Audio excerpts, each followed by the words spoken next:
Okay, here's the part 2 question. Describe an occasion when someone gave you positive advice or suggestions about your work or study. You should say, who is the person? What he or she said? How the advice or suggestion affected you?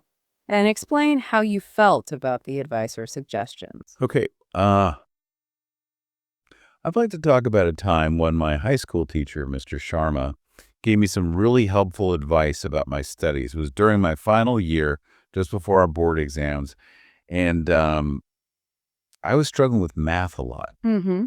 He noticed I was stressed and called me after class one day.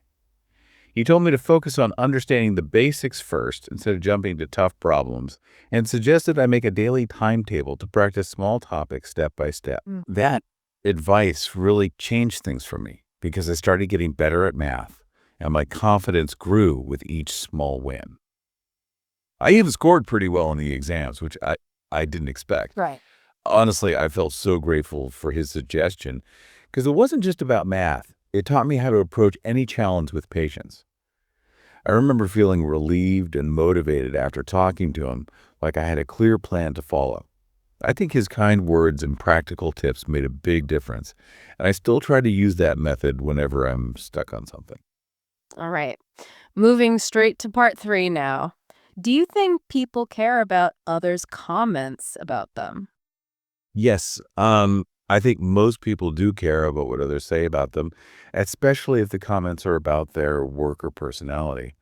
For example, when I got a compliment from my teacher about my presentation, it made me feel proud and motivated to do better. Sure. On the other hand, if someone says something negative, it can make you feel upset or, doubt yourself. So I believe people pay attention to others' comments because it affects their confidence and how they see themselves. Okay. Which is more important for adults in the workplace, positive feedback or negative feedback? Hmm, that's a good question. I think positive feedback is, well, maybe a bit more important for adults in the workplace. Mm, When people hear good things about their work, it boosts their motivation and makes them want to keep doing well. right. For instance, my cousin was really happy when his boss praised his teamwork, and after that, he worked even harder. Of course, negative feedback is useful for improvement, but too much criticism can make people feel discouraged. So, yeah, I think positive feedback helps create a better working environment. Why is negative feedback as important as positive feedback at work or in study? Well, negative feedback is important because it helps people see their mistakes and, crucially, learn from them. For example, when my teacher pointed out errors in my essay, it made me realize what I needed to fix.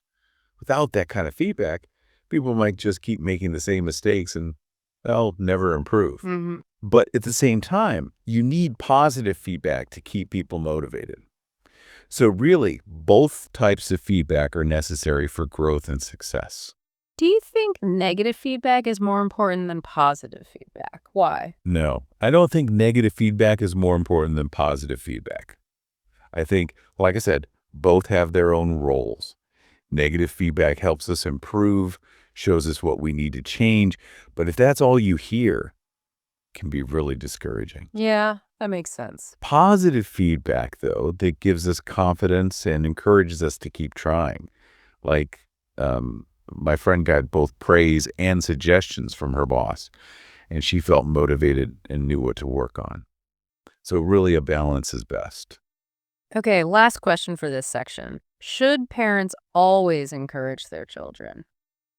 I think parents should mostly encourage their children because it helps them build confidence and, try new things. For example, my parents always supported me when I wanted to join activities in school, and it made me feel good about myself. But sometimes parents should also give honest advice or maybe point out mistakes gently so children can learn and improve. So encouragement is really important, definitely key, but a little guidance is helpful too. Okay, thank you. That concludes the Band-Aid simulation. Right. So listening to that, it's definitely competent, isn't it? Absolutely. It's clear, it answers the questions directly, uses relevant examples. You understand everything perfectly well. It's solid communication. Yeah, solid. Easy to follow. But now, let's see how a Band 9 response might tackle the exact same questions. We should listen for those differences in language, maybe depth, maybe structure. Exactly. Pay attention to vocabulary, sentence structure, and perhaps the level of reflection or analysis. Okay, I'll be the examiner again. Here's the part 2 question once more. Ready for a Band 9. Describe an occasion when someone gave you positive advice or suggestions about your work or study. You should say, who is the person? What he or she said? How the advice or suggestion affected you? And explain how you felt about the advice or suggestions. Right, so I'd love to share about a time when my college professor, Dr. Gupta, gave me some truly insightful advice about my studies. It was my second year at university, right before a major project deadline, and I was feeling completely stuck on how to structure my research paper. Mm-hmm. After a lecture, I approached her, and she patiently suggested that I break down the project into smaller, manageable sections and focus on one at a time, rather than getting overwhelmed by the whole thing. Okay. She also recommended using a mind map to organize my ideas visually, which actually I'd never tried before. This advice it was a game changer. I felt so much clearer about my approach, and I ended up submitting a really well-structured paper that earned me one of my highest grades. Whoa. Honestly, I felt incredibly grateful and inspired by her guidance. It not only helped me with that specific project, but also taught me a lifelong skill for tackling complex tasks. I still use mind maps for planning, and, every time I do, I think of her kind, encouraging words with a smile. Excellent. Moving to part 3. Do you think people care about others' comments about them? Absolutely. I believe most people are quite sensitive to others' comments, whether they're positive or negative. Social feedback can really shape our self-esteem and even influence our behavior. For Interesting. instance, when I received some constructive criticism from a colleague about my presentation style, it genuinely made me reflect and work on my communication skills. And, on the flip side, praise can significantly boost confidence and motivation. Essentially, people care about comments because they impact both personal growth and, our emotional well-being. Which is more important for adults in the workplace, positive feedback or negative feedback? In my view, both are essential, truly. Mhm. But positive feedback might have a slight edge, perhaps, because it fosters motivation and helps create a supportive environment. When adults receive recognition for their efforts, they're more likely to feel valued and remain engaged. Right. That engagement piece is key. Exactly. For example, after my manager commended my problem-solving skills in a team meeting, I felt genuinely inspired to take on new challenges. However, negative feedback is also crucial for improvement and development, so really a healthy balance is probably ideal for professional growth. Why is negative feedback as important as positive feedback at work or in study? Well, negative feedback is just as vital as positive feedback because it highlights those areas that need improvement, which is, frankly, fundamental for growth. For example, during a group project, my professor pointed out that our analysis lacked depth.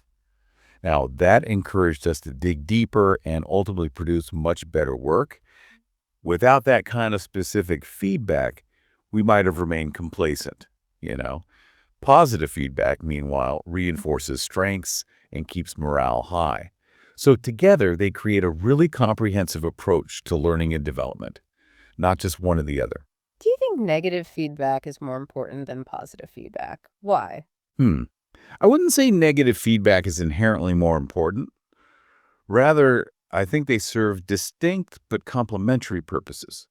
Negative feedback clearly drives improvement by identifying weaknesses, but, and this is important, if it's not balanced with positive feedback, it can be quite demoralizing. Yeah, I can see that. For instance, after receiving some, tough criticism on my writing, I really appreciated when my mentor also acknowledged what I did well. That combination kept me motivated while still pushing me to improve. So, no, not more important, just different. A mix of both is definitely most effective. And finally, should parents always encourage their children? Well, while consistent encouragement is absolutely vital for a child's confidence and resilience, I think parents should also provide honest, constructive feedback. For example, when I struggled with math, my parents praised my effort, which was great, but they also suggested extra practice, which actually helped me improve. Right, the practical suggestion. Exactly. Over encouragement without any guidance, that can potentially lead to complacency. Whereas a thoughtful balance, that nurtures both self-esteem and growth. So ultimately, I think encouragement should ideally be paired with realistic advice to really help children succeed. Okay, thank you very much. Wow, okay. Just listening back to back like that, Hmm. you really do feel a difference, don't you? You absolutely do. The Band 9 responses, they just feel, well, more sophisticated. The language choice is richer. The perspectives seem more developed, more nuanced. Yet the examples felt more specific somehow, and there was a clearer sense of reflection, like you said. It wasn't just answering the question, but sort of exploring the ideas behind it a bit more. Precisely. The Band 9 candidate shows a greater ability to articulate these nuanced opinions and back them up with more insightful examples. Like, remember in the first response, mention of learning a lifelong skill? Oh, yeah, that stood out. That shows a deeper level of reflection on the advice's long-term impact. The Band 8 response mentioned learning how to approach challenges, which is good, but lifelong skill feels more impactful, more considered. Right.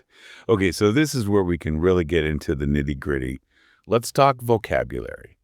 We pulled out some words from both sets of responses. Let's do it, starting with Band 8. Okay, band 8. We heard struggling, meaning having difficulty. The sentence was, I was struggling with math a lot. Pretty straightforward. Yep. Then stressed, feeling worried or anxious. He noticed I was stressed. Uh-huh. And timetable, like a schedule. Suggested I make a daily timetable. Moving on, there was confidence, that self-assurance. My confidence grew. Grateful, feeling thankful. Honestly, I felt so grateful. An approach used as a verb, meaning how you deal with something. It taught me how to approach any challenge. Then relieved, feeling better after something difficult. I remember feeling relieved. Paired with motivated, eager to work hard, relieved and motivated after talking to him. We also had compliment, like praise, when I got a compliment from my teacher. Discouraged, feeling less hopeful. Too much criticism can make people feel discouraged. And lastly, encouragement, support that inspires. Parents should mostly encourage their children. So, all perfectly good functional words, they communicate the meaning clearly, standard vocabulary used correctly. Exactly. Now let's contrast that with some of the vocabulary from the Band 9 responses. First one that jumped out at me was insightful. Ah, yes, meaning showing deep understanding, gave me some truly insightful advice, much stronger than just helpful. Right. Then manageable, easy to handle. Yeah. Break down the project into smaller, manageable sections. Contrasted nicely with overwhelmed, feeling unable to cope, rather than getting overwhelmed by the whole thing. And mind map, that visual tool for organizing ideas, recommended using a mind map. And who could forget game changer? Yes, meaning something that significantly changes things. This advice was a game changer. Really vivid. Definitely. Then inspired, filled with motivation or creativity, felt incredibly grateful and inspired. Sensitive to comments, meaning easily affected. Most people are quite sensitive to others' comments. And the very useful phrase, constructive criticism. Yeah, helpful feedback meant to improve things. Yeah. Received constructive criticism. Much more precise than just negative feedback sometimes. Then we have fosters, as in encourages development. It fosters motivation. Recognition, acknowledgement of achievement, receive recognition for their efforts. And commended, meaning praised formally. My manager commended my problem-solving skills. A bit more formal than just praised. We also heard complacent or complacency, that feeling of being too self-satisfied which stops you improving, used like we might have remained complacent or No. can lead to complacency. Good one. Then reinforces, meaning strengthens or supports. Positive feedback, meanwhile, reinforces strengths. Morale, the overall mood or spirit, keeps morale high. Demoralizing, causing a loss of hope or confidence. It can be demoralizing. The opposite of motivating. And two key concepts at the end. Self-esteem, your belief in your own worth, nurtures both self-esteem and growth. And finally, resilience, the ability to recover from setbacks, vital for a child's confidence and resilience. Phew, okay. That's quite a list for Band 9. It is. And what's really revealing as you look at them is the nuance, the precision. Instead of just helpful, we get insightful. Instead of change things, game changer. Constructive criticism instead of just negative comments. It paints a much richer picture. Absolutely. So for you listening, this comparison hopefully really highlights how your word choices can, well, significantly shape the impact of your communication. It's not just about being understood, is it? Not at the higher levels, no. The Band 9 examples show that using more precise, maybe more sophisticated vocabulary signals a deeper understanding and just elevates your message overall. And that applies whether you're actually taking IELTS or just want to express yourself more effectively in any situation, really. Couldn't agree more. Which brings us to maybe a final thought for you to consider. Think about the last piece of advice you received. Could it be big? Could be small? Now, how would you articulate its impact on you? Maybe trying to use some of this more advanced, more nuanced vocabulary we've just explored. Like instead of saying, it helped me, maybe it fostered my confidence or it provided insightful guidance. Exactly. Engaging with your own experiences through that slightly different linguistic lens. It can be a really powerful way to internalize these words and enhance your own communication skills. That's a great exercise. Well, thanks for diving deep with us today. We hope this close look at Band 8 versus Band 9 speaking has given you some genuinely valuable insights. Yeah, hope it was useful. We look forward to our next exploration.